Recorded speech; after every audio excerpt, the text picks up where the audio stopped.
सभी लोगन का पहाड़ा एक प्रमुख पर्व बसंत पंचमी जो पूरे हिंदुस्तान में मनाई जा। वी ढेर सारी शुभकामनाएं। जो म्यार हठूल हन उनके जयदू पैलाग प्रणाम, और जो नन हन उनका आशीर्वाद, और आप दीर्घायु रहें। और ऐसी बसंत पंचमी में आप हजारों देखें तो पहाड़ों का जो अभी मौसम है अब धीरे धीरे एक सुहाना मौसम होता जाएगा, क्योंकि जो शीत ऋतु है उसका अंत आज के दिन से माना जाता है। और अब जो 6 ऋतुएं होती हैं उनमें बसंत ऋतु, जिसको ऋतुराज के नाम से जाना जाता है। और आज ही के दिन माँ सरस्वती ब्रह्मा जी के कमंडल से इस पृथ्वी पर प्रकट हुई थी। और जब ब्रह्मा जी ने इस सृष्टि की रचना की थी तो उन्होंने देखा कि इस पृथ्वी में बड़ी सुनसानी है, तो उन्होंने विष्णु भगवान से सलाह मशवरा किया कि प्रभु, मैंने सृष्टि की रचना तो कर दी पर सृष्टि में एक सूनापन सा है। तो तब जाके अपने कमंडल से उन्होंने पानी का छिड़काव किया, तो वहाँ से माँ सरस्वती उत्पत्ति हुई। और संगीत की देवी, विद्या की देवी, ज्ञान की देवी, संस्कृति की देवी माँ सरस्वती को वंदन करते हुए आप सभी लोगों का घर धन धान्य से भरा रहे। और आज माँ सरस्वती की भी पूजा करें और मधुर वाणी रखें अपने पास, क्योंकि हर इंसान के जुबान पर माँ सरस्वती का वास होता है। और माँ सरस्वती के इस वाणी को आप अपने समाज के सामने लाएं, जिससे कि एक अच्छा संदेश जाए। तो ये है पहाड़, और पहाड़ की जो अब रौनक है इस बसंत ऋतु में देखने लायक होगी। यहाँ के चारों ओर जो पेड़ पौधे हैं उनमें सुंदर से रंग बिरंगे फूल खिलेंगे। और पहाड़ों की यही खूबसूरती है कि इस खूबसूरती को देखने के लिए कई विदेशी लोग आते हैं। पहाड़ों की जो अभी सुंदरता होती है ना, चार चांद पहाड़ों में लगाते हैं। यह बसंत ऋतु। एक बार फिर स्वागत छू तमार सब नगे मेरे यूट्यूब चैनल पर। और ना जो भी आप तैयार गया आज छू बसंत पंचमी, तो ये मेरा घर है और घर की सफाई करके अब त्योहार को दिखाते हैं कि कैसे मनाते हैं बसंत पंचमी पहाड़ों में। दोस्तों, सुबह सुबह घर की साफ सफाई करके और सुंदर सा पेंट इस बार किया गया है मैंने अपने घर में। और ये टाइल भी बिछा रखी हैं जिससे कि साफ सफाई बनी रहे। और अभी सामने का भी दिखाते हैं घर को। तो ये है सामने का मेरा कमरा, और वहाँ पीछे 2 कमरे हैं। और ये है पुराना पुश्तैनी घर, और मम्मी का त्योहार बन गया है। मेरा घर है और सुंदर सी सफाई करके अब रेडी हैं। पूजा पाठ करते हैं, मंदिरों में जाते हैं और दिखाते हैं कि आज की जो पहाड़ की देलियाँ हैं उनमें क्या सजाया जाता है, क्या लगाया जाता है, कैसे बसंत पंचमी मनाई जाती है, उसको दिखाते हैं ब्लॉग में। बने रहिए ब्लॉग पर। पहाड़ की संस्कृति को लेकर मैं हमेशा आपके सामने प्रस्तुत होता हूँ और उसको दिखाते हैं पहाड़ में बसंत पंचमी को कैसे मनाया जाता है। ये है पहाड़ का एक प्रमुख पकवान जो चावल के आटे का बनता है, इसको कहते हैं साई। और एक हलवा बनता था पहले पुराने समय में, आजकल हलवा कम बनाते हैं। तो इस तरह के पकवान बना के आज हम पहले मंदिर में रखते हैं। पहाड़ों में हर घर में आज इस तरह के पकवान बनते हैं। और ये चावल के आटे का जो बना है इसको कहते हैं साई। ये गर्मा गर्म खाने में बड़ा मज़ा आता है। यह है पहाड़ों की एक पौराणिक परंपरा। और कहते हैं आज घर की देलियों में पहाड़ के हर घर पर जौ के पौधे, गोबर, गाय के गोबर के साथ और तिलक चंदन करके लगाया जाता है। आज ही से बसंत ऋतु का आगमन भी होता है, शीत ऋतु का अंत होता है। बसंत जो ऋतुओं का राजा माना जाता है। अब पहाड़ों में सुंदर से प्राकृतिक दृश्य को आप देखेंगे कि पहाड़ों में जितने भी वानस्पतिक पेड़ पौधे हैं वो खिल उठते हैं इस बसंत के मौसम में। तो ये एक पुरानी परंपरा है जो हमारी देली पर लगते हैं, इससे घर में सुख और समृद्धि बनी रहती है। तो अभी दिखाते हैं कैसे इसको लगाते हैं घरों में, घर की देलियों में कैसे लगाया जाता है। देली में जौ, गोबर और क्या। तो ये है भगवान सिंह का घर, आपने लगा दिया। त्योहार क्या बनाया है? त्योहार आलू के पूरी बनाए हैं। क्या बनाए? और पकौड़ी बनाते हैं। और खीर खीर डिनाइजन आ गए। अच्छा अच्छा अच्छा अच्छा, ठीक है ठीक है यार। और लो पकड़ो अपना आइटम। इसमें है गोबर जो फिर चढ़ा जाऊँ पहले दिल्ली में। तो जो एक पौराणिक परंपरा के अनुसार आज भी पहाड़ों में जो सयाने लोग हैं वो इस रीति रिवाज को बरकरार रखते हुए, क्योंकि अब नए नए घर बन गए हैं तो ये चीज़ें लगाने में लोग सोचते हैं कि घर में गंदगी हो जाएगी, तो ये लगाया है गोबर और इसमें तिलक चंदन भी लगा दिया, वो भी लगाओ। हाँ, अब इसमें जौ के पौधे लगाए जाएंगे। रुझान पुजाने ने रीतु, तो इस तरीके से लगाया जाता था। गोबर लगा था मैं, जहर भी लगा।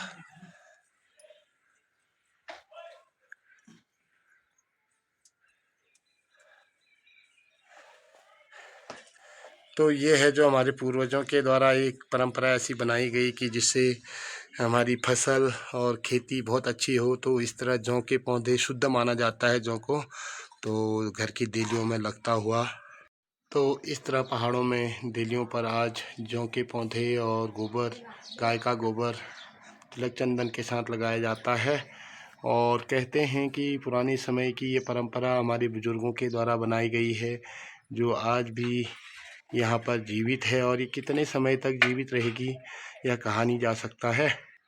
और आने वाली पीढ़ी क्या इस चीज़ को जानती है कि ये जौ और गोबर और चंदन इसमें क्यों लगाया जाता है। और इस तरीके से मैंने अपने घर में सब जगह लगा रखा है माता जी ने।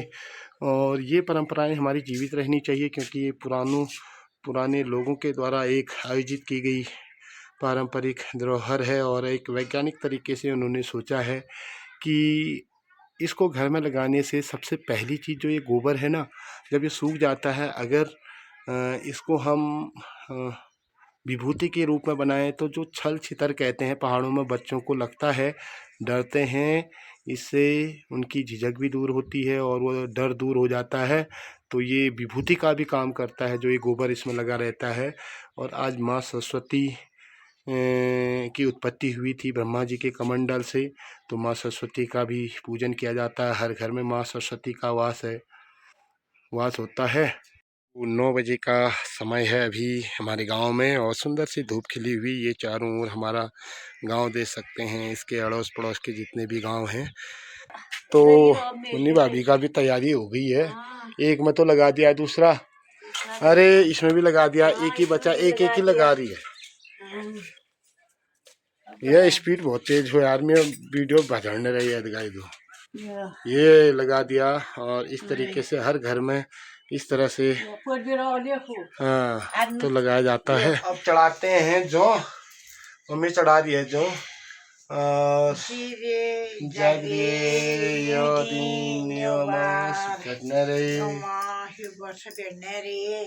दुबाजास जाड़े जो पति जपोय गंगा संजाड़े हिमालय में यूं छन जाड़े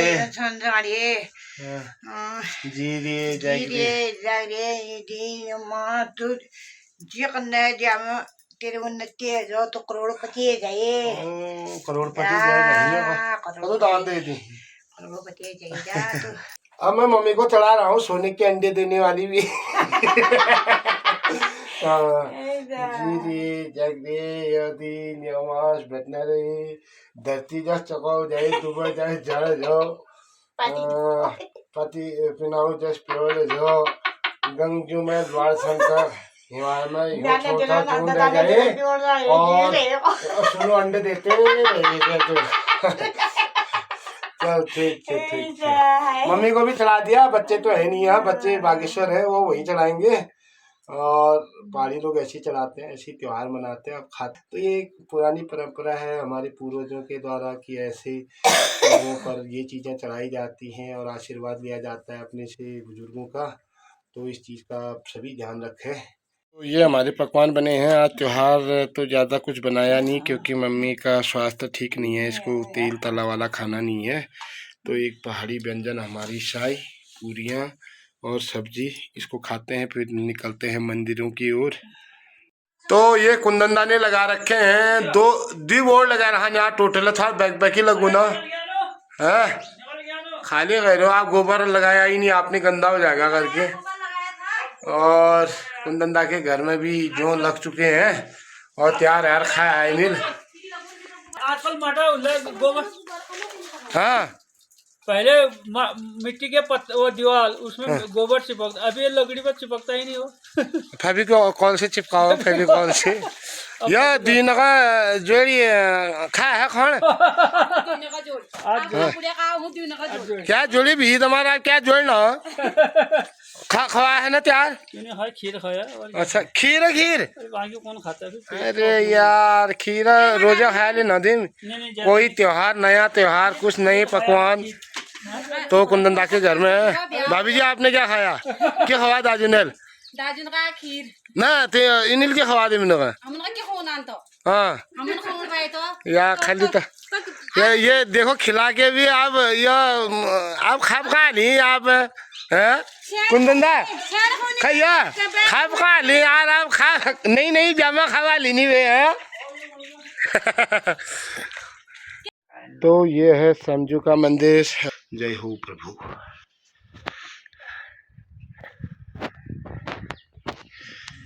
तो ये हमारे ग्राम देवता और ऐसे पर्वों पर जब भी ऐसे पर्व आते हैं तो हम अपने इष्टों के दरबार में सारा चढ़ावा ले जाते हैं। आज भोग लगता है यहाँ और बसंत के आगमन पर आप हरजू का और समझू के मंदिर का दर्शन भी कर सकते हैं और जो जहाँ है वहीं से हाथ जोड़कर प्रभु से प्रार्थना कर सकते हैं कि सभी सुखी और समृद्ध रहें। तो ये है हरजू का मंदिर। अब समझू के मंदिर में चढ़ावा करके अब आ गया हूँ मैं हरजू के मंदिर में। ये हमारे ग्राम के बीचों बीच बसा हरजू समझू का मंदिर जो ग्राम देवता है और जब भी कोई तीज त्यौहार होते हैं तो इन मंदिरों में चढ़ावा हमेशा होता है।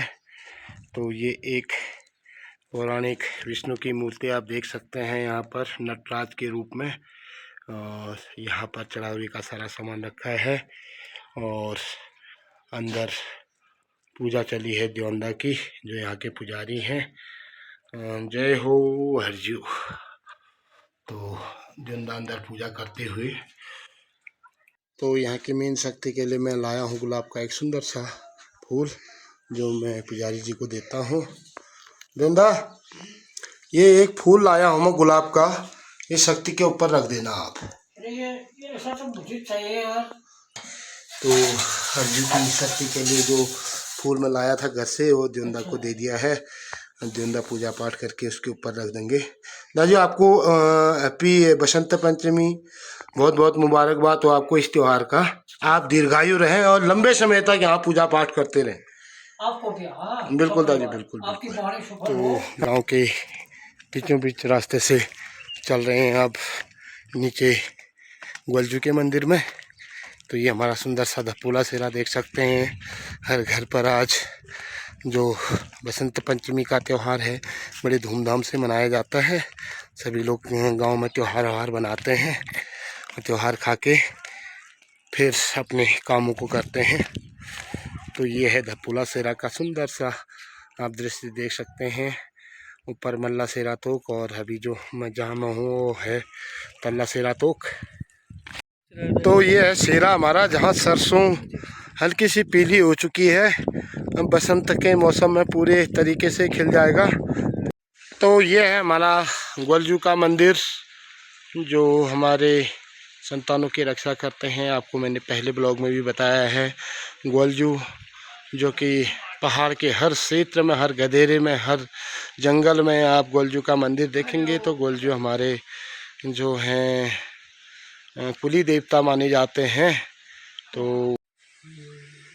तो कुंदनदा जो की बालियाँ चढ़ाते हुए ग्वलजू को और अब दिया बाती करते हैं। 5 दिए यहाँ पर बना रखे हैं, 2 नीचे हैं, 2 ऊपर हैं, एक सबसे टॉप में है। तो ये हमारे आस्था के प्रमुख देवता हैं जो हमारे संतानों की रक्षा करते हैं और इन्हीं के मंदिर में आज हम इस बसंत पंचमी के पर्व पर भी आए हुए हैं और सभी लोगों की मनोकामना ग्वलजू पूर्ण करे और यही प्रार्थना हम कर सकते हैं यहाँ पर रह के। और तो ये ग्वलजू के नाम का दिया जला दिया गया है। जय हो ग्वलजू महाराज।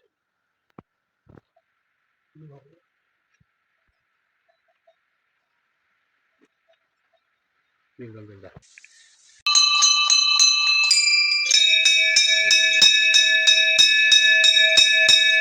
तो जो अब गोलजू के साथ टाण बाण होते हैं तो चाकर का मंदिर, तो यहाँ पर भी दिया जलाते हुए।